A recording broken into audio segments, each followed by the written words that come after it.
ডিজনিকে আমরা প্রায় সবাই মোটামুটি চিনি। ডিজনি একটা হাউসহোল্ড নেম। তবে ডিজনি গত 50 বছরে যে কত ভয়াবহ ধরনের বড়লোক একটা কোম্পানি হয়ে গিয়েছে এই বিষয়ে আমরা অনেকে আসলে জানি। আমরা সবাই ডিজনির ফাউন্ডারকে চিনি, ওয়াল্ট ডিজনি। নিজের নামে কোম্পানির নাম রেখেছে, ভালো মানুষ, স্মার্ট কাজ করেছে। তবে ফাউন্ডারকে চিনলেও ডিজনি আসলে কি কি করে এই বিষয়ে আমাদের ধারণা কিন্তু বেশ কম। আমি যদি আপনাকে এখন জিজ্ঞেস করি ডিজনি আসলে করে কি, আপনি বলেন তো? আপনি হয়তো বলবেন ডিজনি সিনেমা বানায়, কথা সত্যি। আপনি হয়তো বলবেন ডিজনি কার্টুন বানায়, কথা সত্যি। আপনি বলবেন ডিজনি অ্যানিমেশন বানায়, সত্যি কথা। আপনি বলবেন ডিজনি থিম পার্ক বানায়, ডিজনিল্যান্ড, ডিজনি ওয়ার্ল্ড টাইপ জিনিসপত্র, এটাও সত্যি কথা। আপনি আরেকটু স্মার্ট হলে আপনি বলবেন যে ডিজনির কিন্তু মার্চেন্ডাইজ বিক্রি করে, ডিজনি স্পাইডারম্যান টাইপ জিনিসপত্র বেচে, ওই পুতুল টুতুল ওগুলো বিক্রি করে ওরা আয় রোজগার করে, এটাও সত্যি কথা। বাট এটা জাস্ট একটু সারফেস। ডিজনির আসলে এত কোম্পানি এবং এত জায়গা থেকে ডিজনির আয় রোজগার হয়। ডিজনি কিন্তু পৃথিবীর সবচেয়ে বড় মিডিয়া কোম্পানি এই মুহূর্তে, এবং এর এত জায়গা শাখা প্রশাখা থেকে আয় রোজগার হয় যেটা জানলে আপনি তো আজকে আমি আপনাকে এই ভিডিওর শেষে একটা লিস্টও দিব, যে লিস্ট থেকে আপনি জানতে পারবেন যে এই কোম্পানি থেকে ডিজনি মেইনলি আয় রোজগার করে। বাট ওটা জানার জন্য আপনার ভিডিও শেষ পর্যন্ত যেতে হবে, হুক ভিডিও পুরোটা আপনাকে দেখানোর জন্য। বাট কাহিনীটা একটু বড়, ডিজনির গল্পটা বেশ ইন্টারেস্টিং। সো আই হোপ আপনি আমাদের সাথে থাকবেন। ওয়েলকাম আজকের দ্য হোয়াইট শেয়ার শো।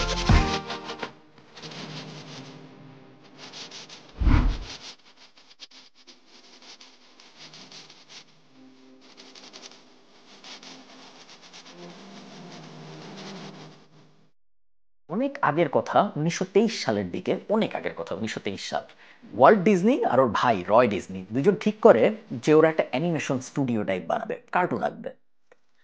দুজনেরই আঁকাঝোঁকা পছন্দ ছিল অনেক, এবং প্রথম দিকে যখন দুই ভাই মিলে এই কোম্পানি দাঁড় করানোর কথা ভাবছে, দুজনের প্ল্যান কিন্তু ছিল খুব সহজ। বিভিন্ন কোম্পানির জন্য ওরা কার্টুন এঁকে দিবে, এবং আস্তে আস্তে হয়তো ওরা এক পর্যায়ে যে কিছু কিছু কোম্পানির জন্য অ্যানিমেশন বানাবে। এই এর থেকে বেশি কোনো জটিল প্ল্যান ছিল না, জাস্ট কার্টুন আঁকবো, মাঝে মধ্যে যা হয়তো আমরা যদি সুযোগ পাই তাহলে আমরা যে অ্যানিমেশন বানাবো, বাট এতটুকুই। তো দুই ভাই মিলে কাজ শুরু করলো, এবং ওদের ছোট একটা অফিসও ছিল লস অ্যাঞ্জেলেসে। এবং আপনারা জানেন লস অ্যাঞ্জেলেস কই, যারা 3 গোয়েন্দা পড়েছেন তারা। তো ওরা লস অ্যাঞ্জেলেসের ছোট একটা অফিস থেকে কাজকর্ম করা শুরু করলো, এবং মোটামুটিভাবে কাজ পাওয়া শুরুও করে ফেললো, কারণ দুই ভাইয়ের আঁকার হাত বেশ ভালো, দুইজনই খুব সুন্দর আঁকে। যদিও তখন ওরা অ্যানিমেশনের দুনিয়ায় অত যায় নাই, বাট এমনিতে ড্রয়িংয়ের দিক থেকে ওরা বেশ ভালো, এবং এই কারণে আস্তে আস্তে ওরা প্রজেক্ট পাওয়া শুরু হলো। তো প্রজেক্ট পেতে পেতে এক পর্যায়ে একটা প্রডিউসারের সাথে ওদের কথা হইলো, এবং সেই প্রডিউসার ওদের বলল যে আমি তোমাদের একটা 6 পার্টের অ্যানিমেশন বানাইতে দিব। তো ওরা খুব এক্সাইটেড হয়ে গেল যে 6 পার্টের অ্যানিমেশন, এটা ওদের সেকেন্ড না থার্ড অ্যানিমেশন। ফার্স্টের যে অ্যানিমেশনগুলো ওরা বানিয়েছে ওগুলো ছিল খুব ছোটো ছোটো, লাইক যে বিয়েতে ভিডিওগ্রাফি করা টাইপ কাজকর্ম, খুব একটা হাইলাইটেড হয় নাই, বা ম্যাস মিডিয়া জানেও না ওগুলোর কথা। তো যেই প্রডিউসারটা বললো যে আমি তোমাদের 6 পার্টের একটা অ্যানিমেশন বানাইতে দিব, ওরা খুব আগ্রহী হয়ে গেল যে 6 পার্টের অ্যানিমেশন আমরা অবশ্যই করব। এবং পরে ওরা বলেছে যে ওরা ফ্রিতেও করে দিত, যেহেতু ওরা চাচ্ছে যে আমরা অ্যানিমেশনে কাজকর্ম করি। প্রডিউসারের টাকায় করতে পারলে নিজেদের টাকাও খরচ হচ্ছে না, ডাবল লাভ। বাট ওটা ওরা অবশ্যই প্রডিউসারকে বলে নাই। তো ওরা অ্যানিমেশনটার কাজ পেয়ে গেল, এবং এই যেই অ্যানিমেশনটার ওরা কাজ পেলো, সেই অ্যানিমেশনটার কথা কিন্তু আমরা অনেকেই জানি। সেই অ্যানিমেশনটার নাম হলো অ্যালিস ইন ওয়ান্ডারল্যান্ড, এবং তখন এই অ্যানিমেশনটার নাম ছিল হলো অ্যালিস ইন কার্টুনল্যান্ড, এবং পরবর্তীতে নাম চেঞ্জ করে ওয়ান্ডারল্যান্ড করা হয়েছে। তো এটা ছিল ওদের প্রথম বিগ ব্রেক যদি আপনি বলেন, এবং ব্রেকটা মোটামুটি ভালোই গিয়েছে। মানুষ অ্যালিস ইন কার্টুনল্যান্ড বেশ পছন্দ করেছে। আমি জানি না আপনারা দেখেছেন নাকি, আমি সম্ভবত দেখিনি। আমার চাইল্ডহুড বেশ ট্রমাটাইজড ছিল, আমার অত কার্টুন দেখা হয় নাই। তো অ্যালিস ইন ওয়ান্ডারল্যান্ড বা অ্যালিস ইন কার্টুনল্যান্ড যেটাই আপনি বলেন, মানুষ বেশ পছন্দ করলো। এবং মানুষ পছন্দ করার থেকে বড় ব্যাপার হলো এটা ওদের একটা এস্টাবলিশমেন্ট দিল অ্যানিমেশনের দুনিয়ায়, যেহেতু এটা ওদের প্রথম দিককার অ্যানিমেশনের কাজ ছিল। এইটা দেখে অন্যান্য মানুষজন বুঝলো যে হ্যাঁ, অ্যানিমেশনের জন্য যদি আমাদের কোনো অ্যানিমেশন দরকার হয় তাহলে আমরা ওই ডিজনি টাইপ কোম্পানি যেটা আছে দুই ভাইয়ের, ওইটাকে সিলেক্ট করতে পারি, ওরা মনে হয় অ্যানিমেশনের কাজকর্ম ভালো করে।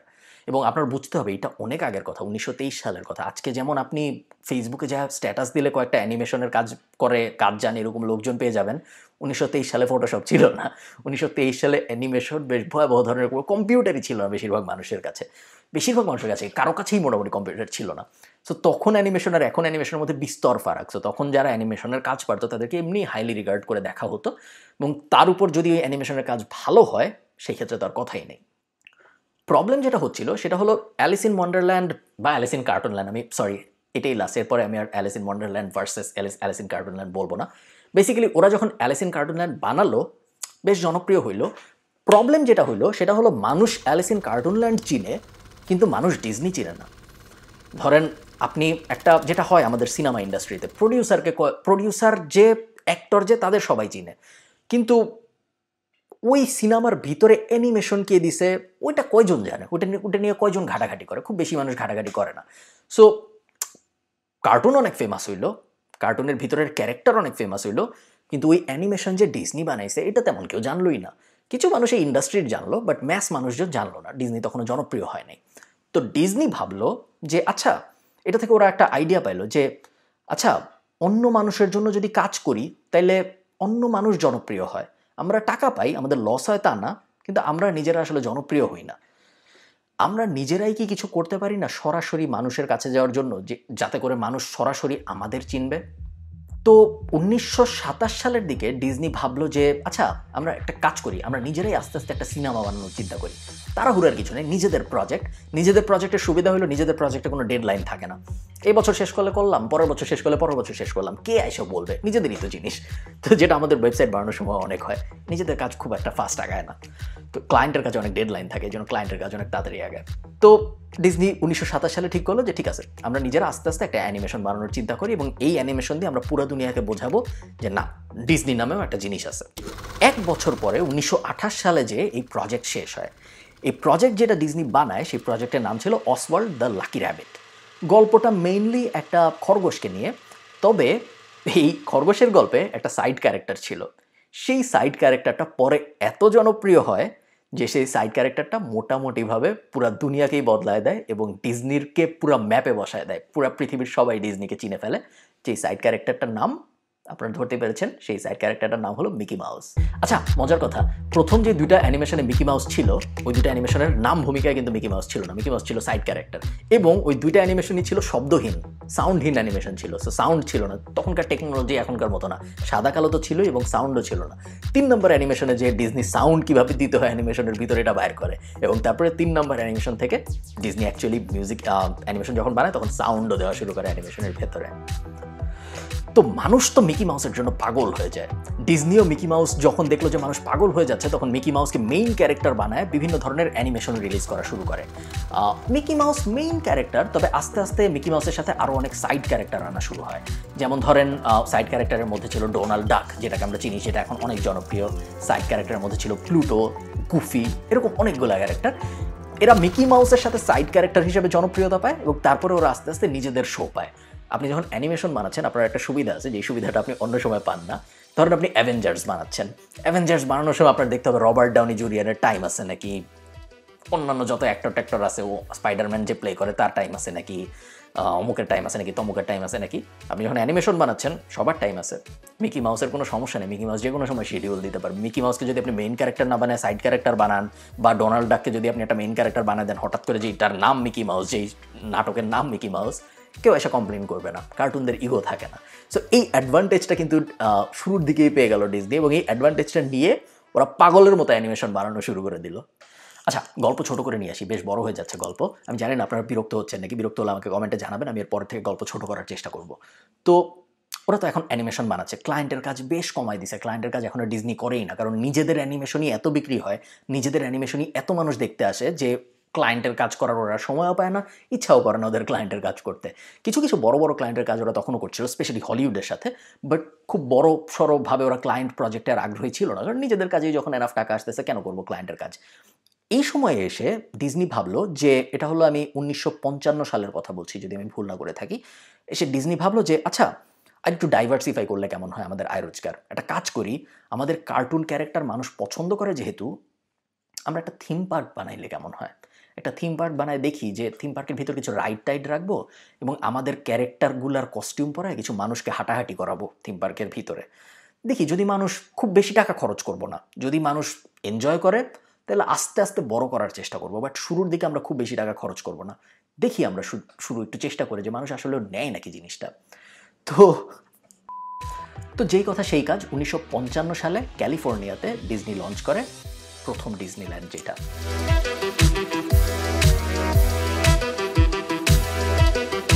বানানোর সাথে সাথে দেখা গেল মানুষ পাগল হয়ে গেল। দেখেন, আপনি যখন বাচ্চাদের জন্য কিছু মার্কেট করবেন তখন খুব সুবিধা আপনার, কারণ বাচ্চাদেরকে কনভিন্স করা সহজ।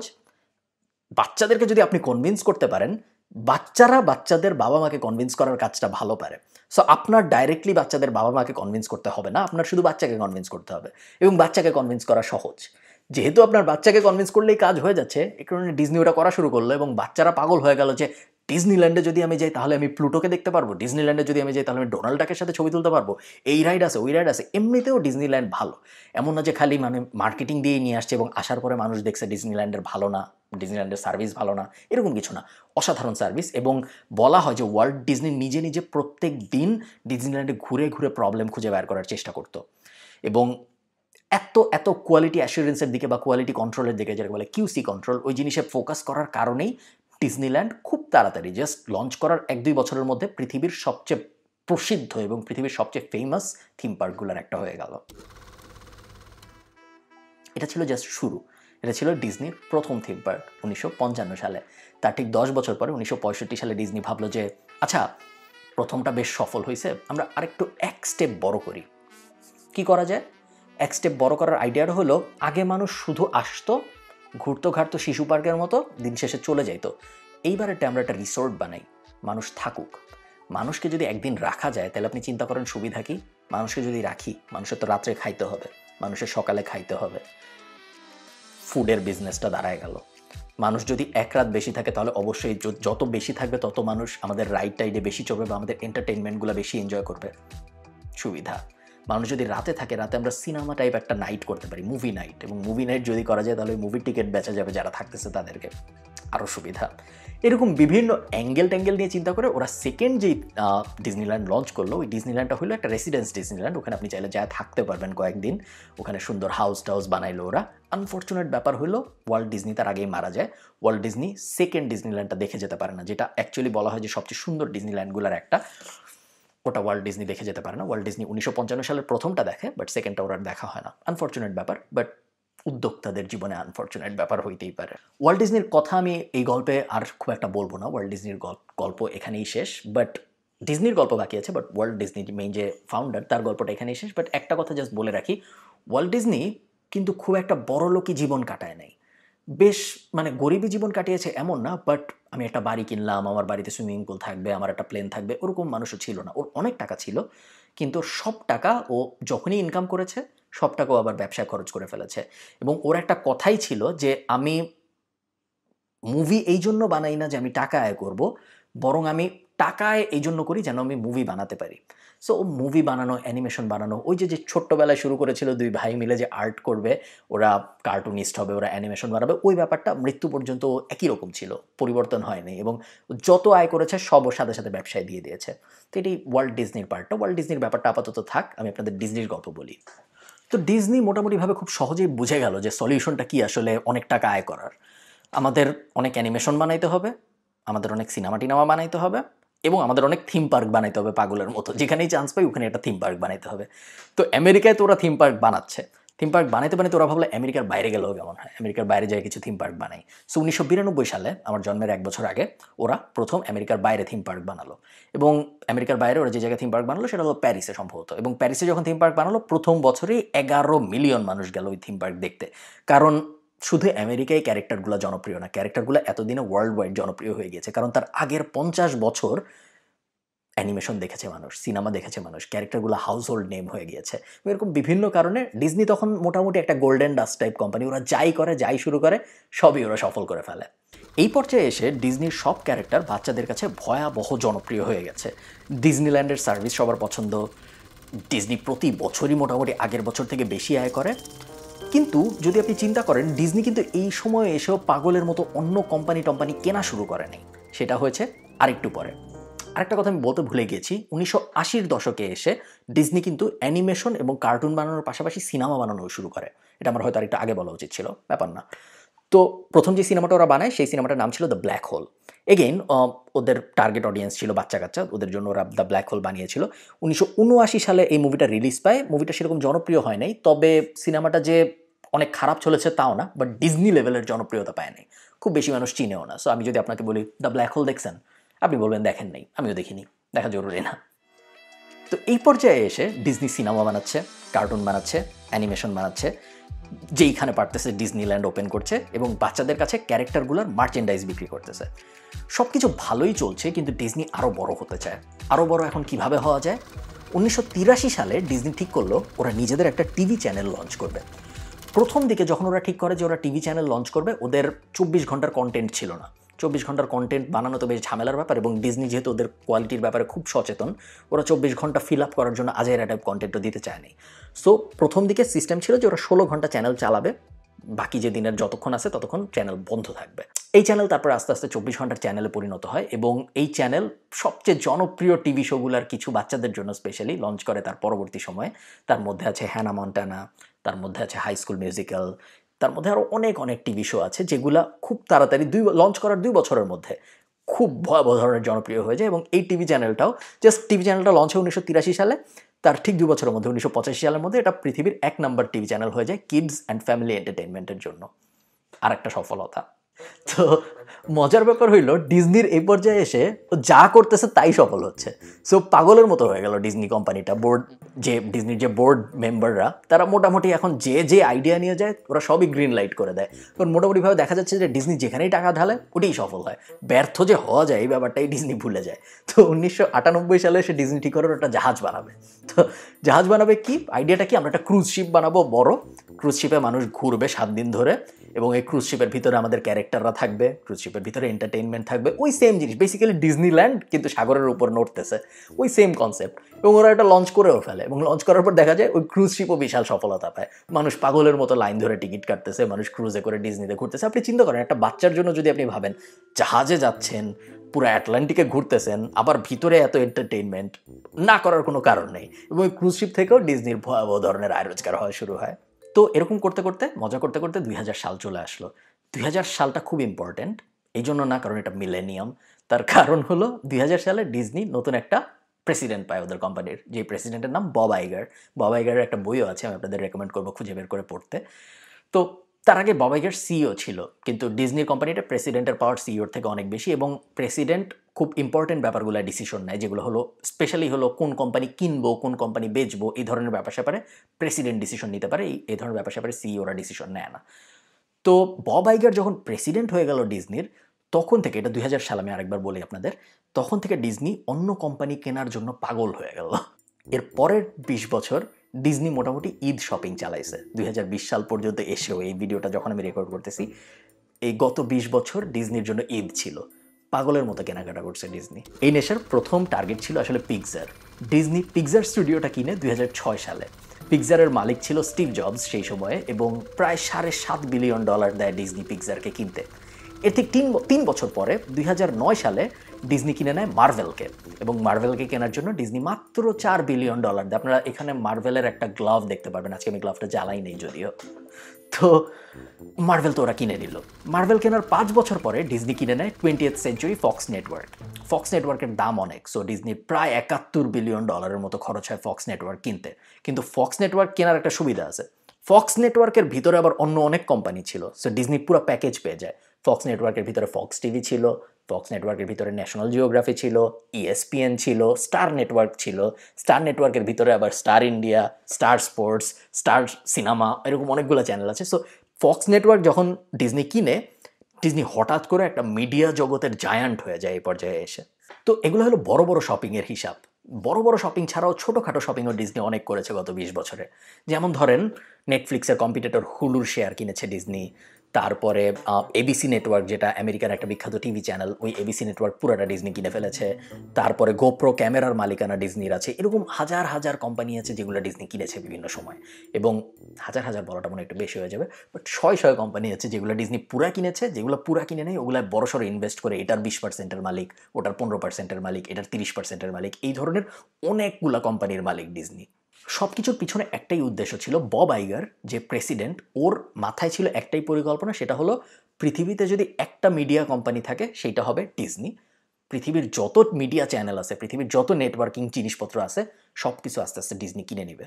এই মুহূর্তে যখন আমি এই ভিডিওটা রেকর্ড করছি, তখন ডিজনি প্লাস লঞ্চ করেছে, এবং ডিজনি প্লাস সরাসরি কম্পিট করবে অ্যামাজন প্রাইম এবং নেটফ্লিক্সের সাথে, এবং হুলুর একটা অংশ যেহেতু অলরেডি ডিজনি কেনা, সো ডিজনি অনেকটা নিজের সাথেও কম্পিট করবে বলা যায়।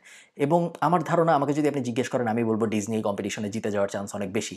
তার কারণ ডিজনির কন্টেন্ট আছে। ডিজনি নিজেদের প্ল্যাটফর্মে মার্ভেলের সব সিনেমা রিলিজ করতে পারবে, ডিজনি নিজেদের প্ল্যাটফর্মে ফক্সের সব সিনেমা রিলিজ করতে পারবে, স্পাইডারম্যান রিলিজ করতে পারবে, অনেক কিছু রিলিজ করতে পারবে এবং ডিজনির যে বিশাল কমিক কালেকশন এবং ডিজনির যে বিশাল cartoon collection plus animation collection plus ডিজনির কেনা কোম্পানিগুলোর যে কালেকশন, ধরেন এবিসি নেটওয়ার্কের নিজেদের কালেকশন আছে, ফক্সের নিজেদের কালেকশন আছে, তারপরে আমাদের ইএসপিএনের নিজেদের কালেকশন আছে, তারপরে ন্যাশনাল জিওগ্রাফির নিজেদের কালেকশন আছে। সো আপনারা বুঝতেই পারছেন ডিজনির কন্টেন্টের কোনো অভাব নাই। এবং যেহেতু ডিজনির কন্টেন্টের কোনো অভাব নেই এবং যেহেতু ডিজনির টাকা পয়সার কোনো শর্টেজ নাই এবং ডিজনি সব কিছু এক প্যাকেজে দিচ্ছে, সো আপনারা যারা ডিজনি প্লাসের সাবস্ক্রিপশনের ডিটেল দেখেছেন, আপনি যখন ডিজনি প্লাস কিনেন আপনি একসাথে ইএসপিএন, ন্যাশনাল জিওগ্রাফি সহ অনেক কিছু পেয়ে যান, যেটা আপনি নেটফ্লিক্স কিনলে শুধু নেটফ্লিক্সই পান। অ্যামাজন প্রাইমের সাথে আপনি অবশ্য আরও কিছু জিনিস পান, যেহেতু অ্যামাজনের আরও কিছু জিনিস আছে। অ্যামাজন প্রাইমের অ্যামাজন বুকস আছে, অ্যামাজন প্রাইমের নেক্সট ডে ডেলিভারি আছে, ওই ধরনের কিছু জিনিসপত্র পাওয়া যায়। বাট ডিজনির মতো বড় করে প্যাকেজ অন্য কেউ করতে পারে না, কারণ ডিজনির কাছে অপশন বেশি। এবং আমার ধারণা এই অপশন বেশির কারণেই ডিজনি এই অনলাইন স্ট্রিমিং সার্ভিসের সলিউশনের ক্ষেত্রেও জিতে যাবে অন্যদের সাথে কম্প্যারিজনে। তো এত কাহিনীর সংক্ষিপ্ত ভার্সনটা কি? সংক্ষিপ্ত ভার্সনটা হলো ডিজনি অলরেডি পৃথিবীর সবচেয়ে বড় কোম্পানিগুলোর একটা। ডিজনি অলরেডি পৃথিবীর সবচেয়ে বড় মিডিয়া কোম্পানি এবং আগামী 10 বছরের মধ্যে আমি প্রেডিক্ট করতে পারি এবং আপনারাও মোটামুটি শিওর থাকতে পারেন যে ডিজনি পৃথিবীর সবচেয়ে বড় 10টা কোম্পানির লিস্টে বা 20টা কোম্পানির লিস্টে চলে আসবে। এবং এই লিস্টে যদি ডিজনি চলে আসে তার আগেই অবাক হওয়ার কিছু নেই। ডিজনির গল্পটা বেশ ফ্যাসিনেটিং এবং আমার বেশ পছন্দের গল্প। এবং আমি আবারও বলি, বব আইগারের বইটা আমি পড়তে রেকমেন্ড করবো সবাইকে। যদি বই পড়তে ইচ্ছা না হয় তাহলে বব আইগারের বিভিন্ন ইন্টারভিউ আছে, ওগুলো আপনি দেখতে পারেন। বেশ ইন্টারেস্টিং ব্যাপার এবং আপনাদের ভালো লাগবে আমি জানি।